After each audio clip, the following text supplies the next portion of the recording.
Promote your brand here at Viral Hip Hop News. Email me, sam@vhiphopnews.com. No wait, let's go. Man, I definitely want to salute you, man, because I see that you a lot of people we meet will reach out to certain people and they don't. It's almost like our podcast, our platform is too small.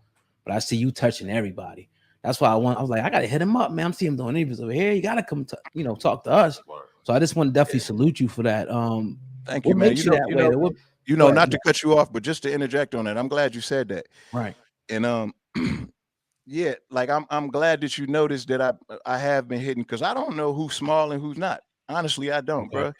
Like if I see it for whatever reason, you guys pop up on my YouTube algorithm, and I always see it, and I just like the way that you guys do interviews. But I have noticed the gullies and like a lot of these guys with platforms. I don't want to use the word complain, but they address their concerns with artists skipping over the black platforms and the platform that are deemed to be maybe a little bit smaller, and going to like the no jumpers and the Vlads. And I kind of feel that. I think that we're naturally programmed to kind of do that, especially if we hiring like publicists and shit like that. Publicists is just going to put you on the platforms that have the most viewership. Yeah. You know what I mean? So I encourage all of the younger artists to get into thinking of spreading it around in the culture, and looking at what you do within the culture, and when you're doing it, not like everything you're doing is just like you're just trying to blow up, but everything that you're doing, you have to look at it like a contribution to the culture, because it is a contribution. What we're doing right now is valuable, man. When you go sit in these people's chairs and shit like that, you giving them content. Yeah. Because there's going to come a point in time where people are going to just start charging for interviews. That's coming. Yep. You know what I mean? So it's like, me personally, I feel like niggas should come out and hit all of the black platforms. I don't care who they are. And then go hit the no jumpers. And you know what I mean? I don't suggest that you go hit Vlad just because I don't fuck with Vlad. You know what I mean? But I understand why people do his show. You know what I mean? But I think that it should be spread out. I don't think that anybody should be overlooked. But that's gonna be like a decision that will have to be made by the artist. You know what I mean? So I just hope we can get to that point one day. But I definitely make it a point to make sure that I connect with all my brothers, especially brothers like yourselves, man. You know what I mean? That's doing it the right way. Brother,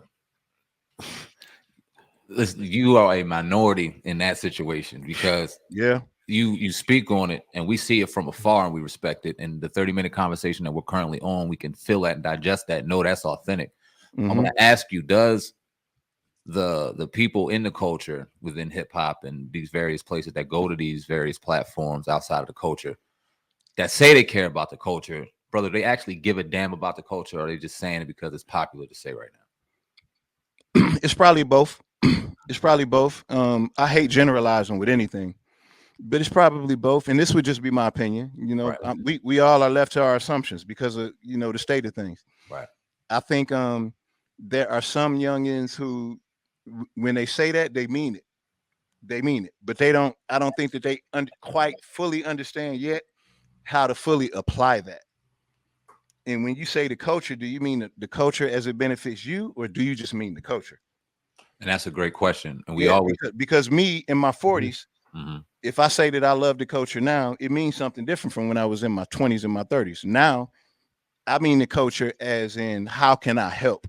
Right. Not how can it benefit me? Right. But that's also because I'm not trying to be famous anymore. You know what I mean? Like I'm more comfortable in my skin now. I'm not on a paper chase. I'm not in the same mind frame that I was in that guys like that are probably in. So I understand where they're at with it. And that's where mentorship comes back in. That's why it's important for the older guys that have been through what these youngins have been through to kind of pull their coattail to, because they don't realize how valuable they are. They don't realize how important they are. That's why when they walk into labels, they think that they don't have leverage and all these types of things that they're being told. You got plenty of leverage. When you go do an interview with somebody, you're the valuable one. You're bringing value everywhere that you go. So why not bring value to all your brothers who are matching you with that value, who care about the culture, who, when they do things, it's for the betterment of the culture and not to the detriment of the culture. You're not going to be able to measure that or be able to identify with that until you run into some problems like how we ran into with Vlad. I fucked with Vlad all the way up until he had opportunity to actually show if he cared about the culture. And he couldn't even do something as simple as apologize to the minister for something that he admitted that he was wrong to. Right. There go your opportunity right there. You didn't take the opportunity. That told me everything. You know what I mean? So that's it. That's it. So it's like, yo, y'all not gonna misquote the minister or do some shit like that. And then when it falls back on you, you say, I'm not apologizing. Y'all gonna be proud to apologize because y'all love the culture. You are the culture. Thank you. Yes, sir. You know what I mean? So I mean, that's the type of shit that I kind of look at now. I haven't always looked at it, but I look at it now. And I know the youngins, a lot of them aren't looking at it. So, like it take a community, man. It take solidarity. You know what I mean? Like once we start calling niggas out and you're not doing this and you're not doing that, it just makes it worse for us. Yeah. And the funnier part about that, because we interviewed Lord Jamar around that time and Godfrey around that time. And they stood firm on what they said, but we had a lot of other people that came on and said, I ain't going over there. I ain't dealing with Vlad no more. Boom, boom. Then he ended right back. I ain't gonna put no names out there, but They ended up right back over there. And you said the same thing that we said about the whole situation. It's just like they kind of prey on the fact that we don't really stick together on something. You made an example of Nick Cannon, how when he just gave his opinion, how it was backlash. Then you also talked about how we fighting more so with black people than the other people. As far as when we make a stance like that, it's always somebody that jumps up and wants to fight us instead of like the other person ain't got to say nothing at all. Could you kind of expound on that a little more? I mean, you said it. You know what I mean? Like we triggered by each other, man. Right. Like I think when we really get down to it and we start looking at, I don't know if we really like each other. I think that's what we need to think about. Do you really like your brother?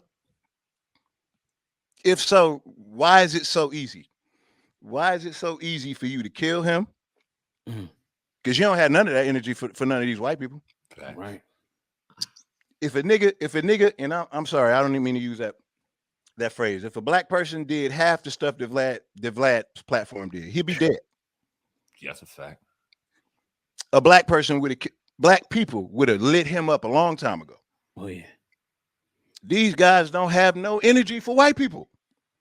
And I'm not saying it to say that they should have that energy for white people. I don't want niggas to have that energy for anybody. Especially not each other. But why is it just specifically just for each other? That's a problem. That's a problem. And that's why it's hard for me to engage in, diss records and all of this. I just can't, man. I can't do it, bro. I can't do it. I've done it.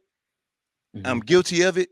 You know what I mean? Like I fall back into certain patterns and then I got to catch myself, man. I hate the fact that that's a go-to for me. I hate the fact that I can naturally just like put pen to paper and just tear my brother down. I hate that shit. You know what I'm saying? Like I hate the fact that a black dude could say something about me and it'll trigger me different from if a white dude made a generalization. I hate that. Because, man, I'm telling you, man, like it's almost like we living in a separate world and we viewing it out of our own little microwave doors. And those are the environments that we come from, whether it be the projects, the hood, the east side, the west side, the ghetto, whatever it is. These are created environments, man. Yes, sir. So you're a product of environments that were created for you to be how you are. And in the way that you are, there's a stat for everything that you do. There's a stat.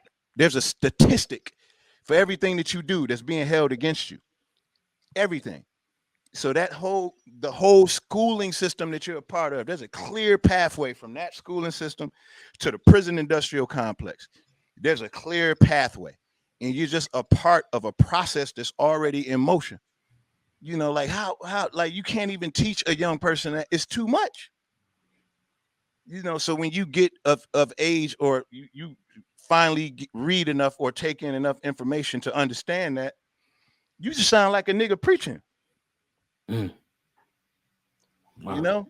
Yeah. So I don't know, man. It's hard as a black man, especially in this culture, to evolve in peace, man. It's hard, man. Like that's the biggest battle that I'm having. I'm battling myself every day, evolving. I gotta fight off demons. I'm an alcoholic, man. You know what I mean? Like I got a son with autism, and I think I've never been diagnosed, but I'm almost positive that I'm on the spectrum as well, slightly. Because I was looking back at a couple interviews that I just did. I had a straw during those interviews, and people complaining about the straw. To the people complaining about the straw, let me tell you something about the straw. I think it's either my slight Asperger's or it could be me being an addict. But when I need the straw, I need the straw. Right. So if you don't like the straw, don't look at it. You know what I mean? I can't explain it. If I need the straw, I need the straw. That's it. You know what I mean? Like, I'm sorry if you don't like the straw. I love the straw. I don't have the straw all the time, but when I need the straw, I'm using the straw. I need it sometimes. You know what I mean? And there's a lot that we go through this in our minds that people don't even think about. They don't even consider. I got to watch how I speak, and people call me arrogant, and you know what I mean? Like, he's arrogant. Why am I arrogant? You know what I mean? Like, why? Do you know how self-conscious that I am? The only time that I'm at the height of my confidence is when I'm writing a rap. What the fuck are you talking about? I'm a black man. You know how many things go on in my mind and how many times I have to put on a face that doesn't show fear or vulnerability. You know nothing about me. It's real easy to judge somebody, man. It's real easy to sit around and talk about somebody on the other end of your fucking computer screen. You know what I mean? So I don't think people take into consideration the things that we just have to deal with on a day-to-day basis. It's tough, man. Yeah, and it's easy for them because they sitting in dirty drawers with a dirty ass gaming headset on, watching Love and Hip Hop and shit with chips and shit all over their shirt. They don't know. they just as miserable. But yeah, I want to talk about